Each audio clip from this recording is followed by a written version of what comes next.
one of the most gratifying things to watch when someone is completely in their element and they make some of the most difficult tasks look effortless.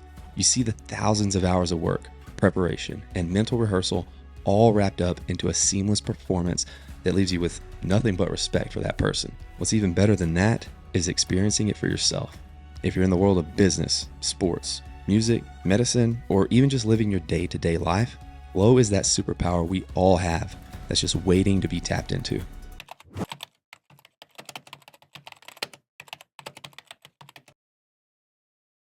Flow, the psychology of optimal experience.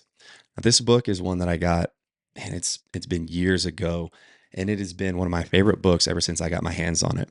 It's kind of an older book. It was published in 1990, but if you're into self-improvement and the mind in general, it's a must-have. So put that on the top of your reading list. But what exactly is flow or flow state? What's the state of mind where time flies by and you become one with the task at hand? You become so immersed in the zone and totally absorbed in the process, so much so that whatever you're doing, it allows you to effortlessly perform your best. You get that feeling of being alive and totally connected with what you're doing. Now, I remember experiencing this for the first time, like most guys, when I was in my early teens and I would play video games and I would be so immersed in Madden and I would play football game after game after game and hours would go by and I wouldn't even realize it. And then it started to apply itself in the real world. And I would play in different sports games and 3 hours would go by, but it felt like 30 minutes. And luckily today I get to experience this on a daily basis because I'm fortunate enough to be able to work with people that just want that extra ounce of potential pulled out of them. They're interested in bettering themselves in one way or another in any way possible. It doesn't feel like I'm putting any effort into it. It's this sense of oneness or fullness or wholeness that you get this fulfillment from. And it all comes from doing what you enjoy. So no matter how old you are, no matter where you're at in life or where you think you should be, we all have the capability to get into flow. And in this video, I'm going to show you exactly how to do it. Now, the important question, how do you get into flow? Well, according to the author of Flow, Mihaly Csikszentmihalyi, I didn't say that right. Anyway, he says, it's all about finding that sweet spot between challenge and skill. When the challenge level matches your skill level, that's where the magic happens. Your concentration and your focus, they're heightened like never before. Distractions fade away and you become fully present in the moment. When it comes to actually getting into flow, these are a few things that have always been helpful and have always proved true for me. First is to pick an activity that resonates with your talents and passions. And it's got to be something that you absolutely love doing. You find it rewarding, but the kicker here is that it cannot be focused on any exterior motivator. I'm talking about anything fame, money, status. If you find yourself externally motivated, it's not going to translate into flow. Now, I just want to say, yes, you can make money from these, and a ton of people do. But if you're doing it at the beginning out of trying to make money or trying to make a quick buck here and there or trying to achieve this particular status, it's not going to work for you. It has to be from within and it has to be out of pure enjoyment. It can really be anything from painting on a blank canvas, drumming some chords on a guitar, getting out in nature and going for a bike ride. Or if you're on the analytical side, maybe it's solving some complex math equations. So you see, it really works for anyone. But the main key here to get into flow is that you actually have to push your comfort zone a little bit, but you can't push it to the point to where it's overwhelming and you're just sitting there trying to figure it out. You have to actually be able to do it. That's why a lot of times when you pick up a new skill, like maybe it's golf or something, and you spend the first 3 months just learning how to swing the club and learning how to create good ball contact. There's a lot of thinking and there's not much just doing. Then after you hit that point where you get the basics down, you have decent technique, you can actually get out there and play a little bit. You can release all that tension from, okay, I got to do this and I got to do that. And you just kind of hit the ball. Now you're not going to be perfect, but the more you can do that, the more you're going to get better. All right. So you're in flow and now we want to stay there.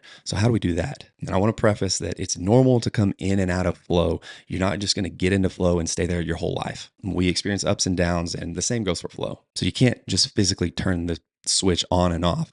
But you can do a couple things that will help facilitate it. What we want to do is focus on the things that we can control. So we got to focus on building our environment, create that environment that we can actually make this happen. Once you set yourself in the environment to thrive in, peak performance and being in flow, it becomes actually pretty easy because you're in your element. Now, to stay in flow, these are the 3 tactics that I've always leaned on that have always helped me. First, remove distractions. So when you want the total concentration, total focus, the distractions got to go. No phone, no TV, no iPad, nothing that's going to steal your focus from you. Complete attention to the task at hand. Number two, seek challenge. Now, like I mentioned earlier, without challenge, you can't arrive at flow. If it's too easy, you get too bored and you can't stimulate your mind. If it's way too challenging, like I mentioned in the golf example, you're just constantly thinking about how to do it instead of just releasing and being in the moment. So consistently setting new goals that are just above what you just accomplished, that's going to be one of the best ways to keep you getting into flow. You're raising your limits and you're keeping your growth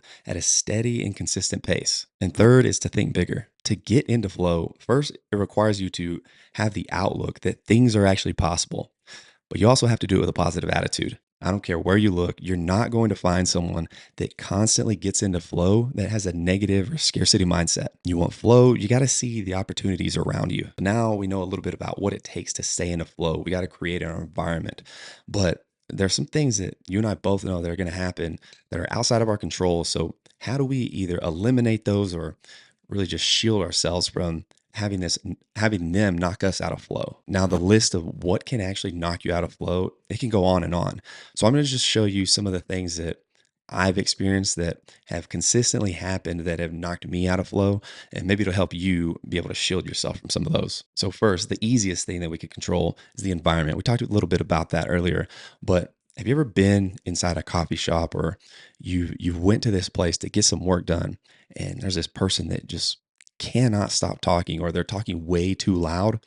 Well, these are one of these instances where it's going to be too hard to get into flow, and you just need to find a different place, something a little less distracting. It's just too hard to get anything done in that environment. Number two is surrounding yourself with people that have a negative frame of mind. If your circle has some negative people, I want you to try to be successful in just the smallest things. It's pretty much impossible to do. Just try having a conversation with someone that thinks very negatively. It's almost impossible to have them see the bright side. Just talk about potential you see in some opportunity. These people always have a way to bring you down because they cannot realize that things are possible. They have no concept of potential. If you're around that long enough, time after time after time, you're not going to make it. Sadly, you just won't find success in that type of environment because person keeps continuously beating this scarcity mindset in you, that energy is going to leak into your brain. And that's how you're going to see things. And you're going to create these mental barriers that you're going to get to a point where you can't even see over them. And third is frequently self-criticizing yourself to the point where you're just degrading your confidence. Now, the worst thing that you can do when you're trying to get into flow is going through constant comparison or just being overly self-critical. You got to remember, man, we all start somewhere. We're going to suck at first. It just takes time to be good at something. So expect that on the front end. Even when it comes to getting into flow, it's going to be harder than you would think right off the bat. But I'm telling you, you keep working on it, you keep working on your environment, things are going to start to snowball and you'll find yourself in flow. You just got to look yourself in the mirror and remember, man, I'm actually trying to get better. I'm pursuing self-improvement. That's a whole hell of a lot more than somebody else is doing. At the end of the day, you're going to get enough critics the better you become at something. Everyone does. You're not going to be for everybody. You're not going to be for everyone. So at least be on the right team and root for yourself. Now, I know this was just a quick video on what is flow and how do you get into it? How do you stay in it? And what can you do to stop things from knocking you out of it? Now, I could talk about this stuff for hours. So if you want to drop a comment, you want to start the conversation, let's get it going. But it's not something that is elusive or just available to this select few people. Like I said, anybody can do this. It's rare because a lot of people don't have the patience to follow the principles that we just talked about. Creating the environment to allow it to happen, being in the headspace that allows you to see opportunity, and removing yourself from toxic or negative people. Ever since I experienced flow back in my early teens, before I even knew what it was, man, it's always been my favorite part of self-improvement. I've just always loved that aspect of pursuing peak performance with flow. So if a teenager can make it happen, man, I know you can make it work too. So drop a comment if you have any questions, you want to talk a little bit more about it. And the last thing, in a world where everybody wants the shortcuts, they want to make it easy, you got to do what others won't.